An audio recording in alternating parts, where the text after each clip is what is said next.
অঙ্কন আঁকবো, ঠিক আছে?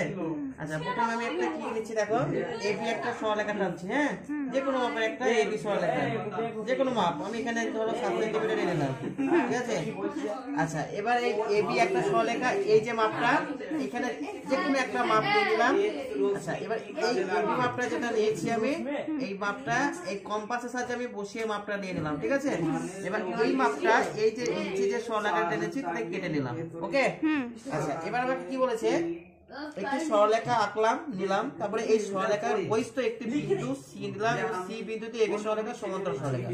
আচ্ছা, বহিস্থ একটা বিন্দু বলতে সেটা কি সরলরেখার উপরে বলে নি, কিন্তু সরলরেখার বাইরে। তার মানে আমি কি এইখানে একটা যে কোনো একটা কোণে একটা কোণ আঁকলাম, ঠিক আছে?